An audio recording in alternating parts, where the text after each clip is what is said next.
General Cariappa ballroom के मंच पर पहुंचे। पूरा हॉल शांत हो गया।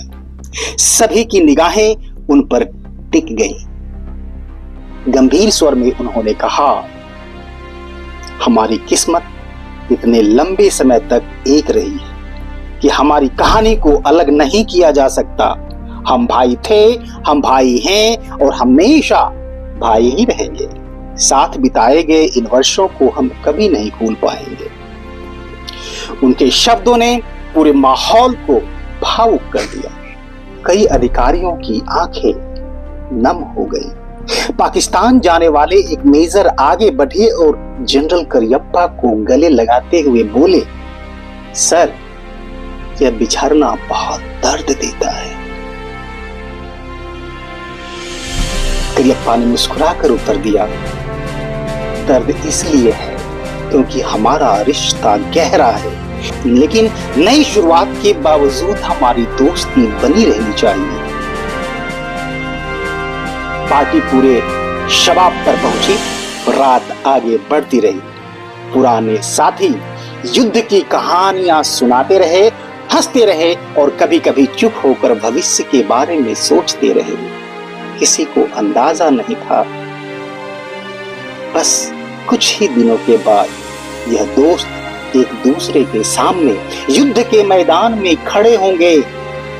उसी शाम पाकिस्तान जा रहे ब्रिगेडियर आगा रजा को उनके जूनियर अधिकारियों ने एक विशेष स्मृति चिन्ह भेंट किया। चांदी से बनी उस कलाकृति में दो सैनिक दर्शाए गए थे, एक हिंदू और एक मुस्लिम। दोनों कंधे से कंधा मिलाकर खड़े थे और एक साझा दुश्मन पर निशाना साधते हुए दिख रहे थे। वह प्रतीक था उस भाईचारे का जिसने वर्षों तक धर्म और सीमाओं से ऊपर उठकर सैनिकों को जोड़े रखा। लेकिन इतिहास का पहिया तेजी से घूम रहा था। कुछ ही समय बाद कश्मीर युद्ध शुरू हुआ और मालूम, वही सैनिक जो कभी एक ही मेस में बैठते थे, एक दूसरे के खिलाफ मोर्चे पर खड़े थे। फिर भी दिल्ली जिमखाना क्लब की वह शाम इतिहास में दोस्ती, सम्मान और सैनिक भाईचारे की एक अनूठी मिसाल बनकर रह गई। वह केवल एक विदाई समारोह नहीं था मित्रों, बल्कि वह एक ऐसे युग का अंतिम अध्याय था जब सैनिकों की पहचान धर्म या सीमा से नहीं, बल्कि उनकी साझी वर्दी और साझा बलिदान से होती थी। आज भी दिल्ली जिमखाना क्लब के इतिहास में 6 अगस्त 1947 की वह शाम एक अमूल्य विरासत की तरह दर्ज है।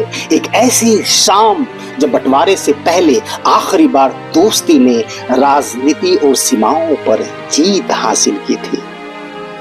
आज वही जिमखाना क्लब, वही ऐतिहासिक जिमखाना क्लब के ऊपर बुलडोजर चलने का खतरा मंडरा रहा है। यह जिमखाना क्लब का मामला अभी हाई कोर्ट में है और यह कभी भी यहां से हट सकता है और अपने अंदर समाये हुए इतिहास को भी अपने साथ हमेशा के लिए खत्म कर सकता है।